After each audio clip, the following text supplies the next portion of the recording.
Darling? Oh, I'm America Daigle. Well, Delos Rios Daigle. I'm Mason Daigle. Awesome. There. How long have you all been married? How long have we been married? 2 years. We're still newlyweds. Newlyweds. September Yes. 30th of 23. So. 23. Yes, sir. Nice. How did you meet?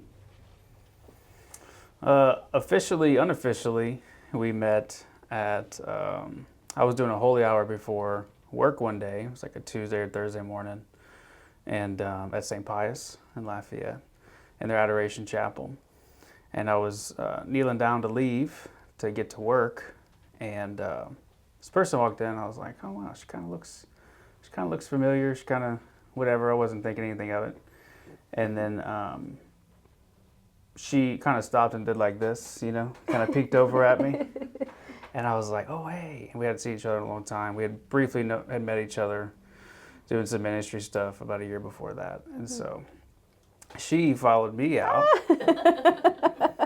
of the chapel, and we caught up for a minute and exchanged numbers. And then Yeah, he was anxious to take me for coffee. So we went out for coffee, and then more coffee, and then eventually some Mexican food, and then we just kind of, it just kind of went on from there.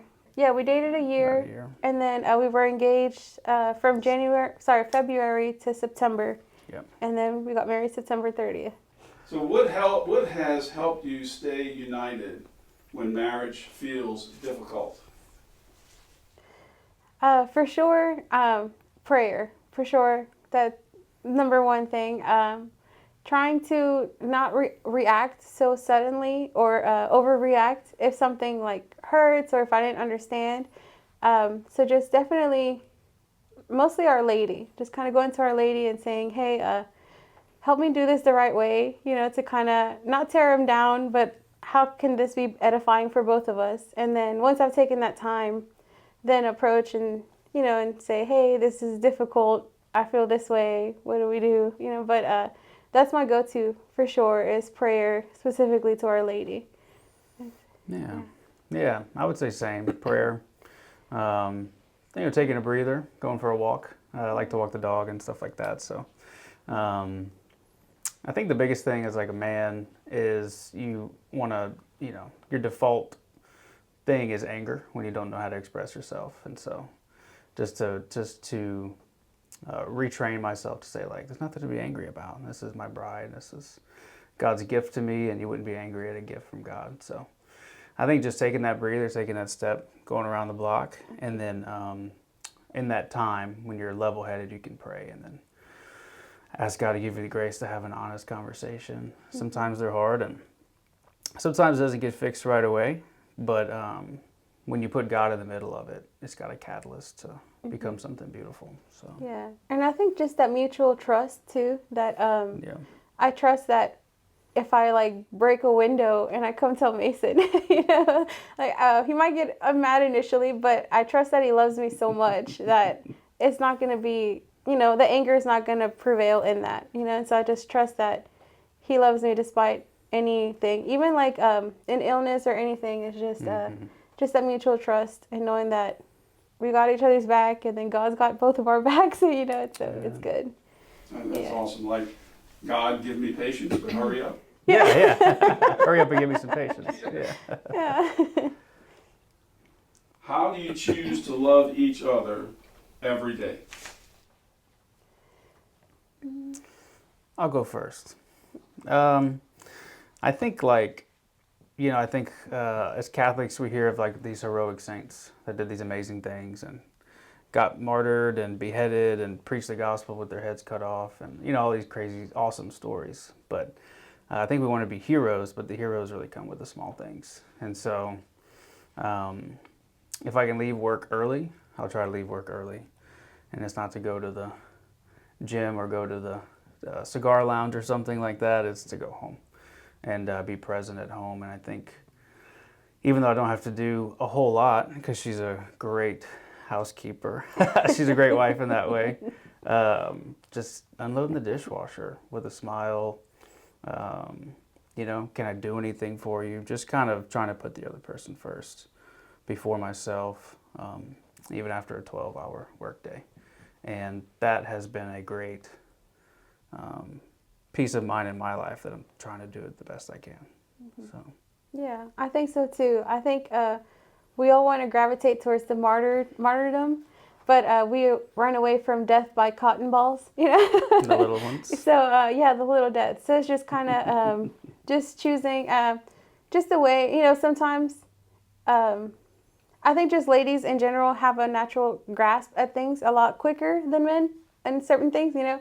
And so not like being ha ha ha, you know, but just kind of helping him, being a helper instead of like tearing him down. You know, I think women, sadly, most of us have a tendency to over nag our husbands, and so even that, just taking time to not nag him, but just like, you know, love him where he's at, and just let him love me too. You know, I think we have a tendency to want to be over independent, you know, that we don't need anybody, but just letting him open the door, you know, instead of me rushing to get it, you know.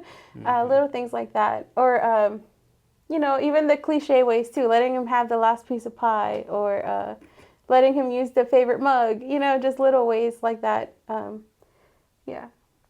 The little ways. Those are The really little good ways. answers. Y'all have a good grasp on it. And I don't, excuse me for not knowing this, but y'all have children? Not yet. Okay, No, all right. So I not didn't know yet. if you had, there was any kids in there. Not But yet.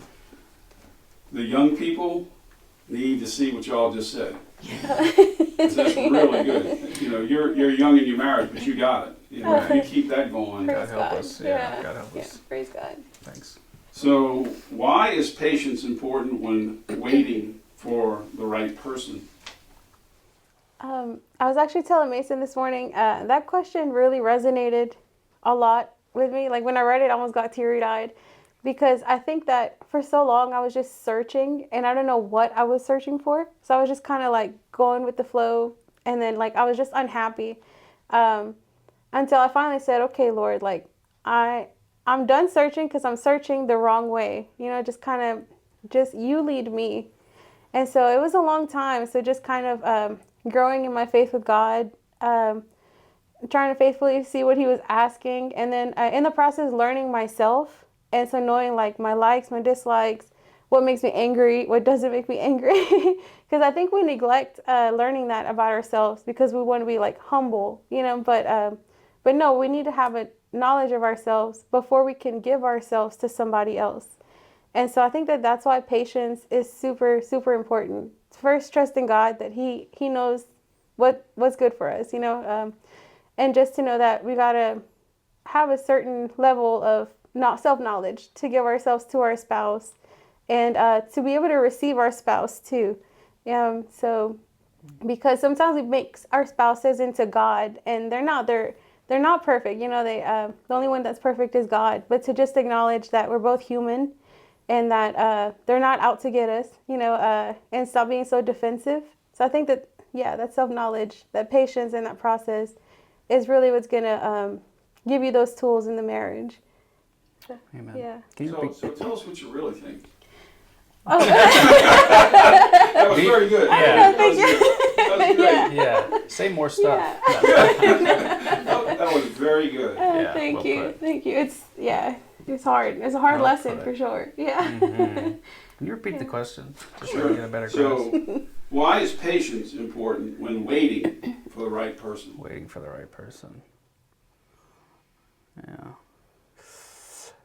I think like a lot of beautiful things in life, you kind of just happen upon them. You stumble upon them. And if you are taking care of yourself, not in a selfish way, but in a healthy way, and you are putting God first in your life, He's the creator of all good things. And it's His design. And I think when we put ourselves first and we don't trust in that good God, that loving Father, that He has a plan for your life, that's when we get in trouble. We get the uh-ohs, and we stumble along. But when you put Him first and you're living for Him and His design, He puts people in your life. And you kind of just happen upon these beautiful gifts, you know. So I was praying, and I was in adoration and trying to give Him my whole heart when He gave me a beautiful gift, which became my wife, and I'm so grateful for that. I think that's the patience, is just allowing him to do what he does because he knows better than we ever can. So patience and faith. Yes, patience and faith. Yeah, very good. Yeah. See, too.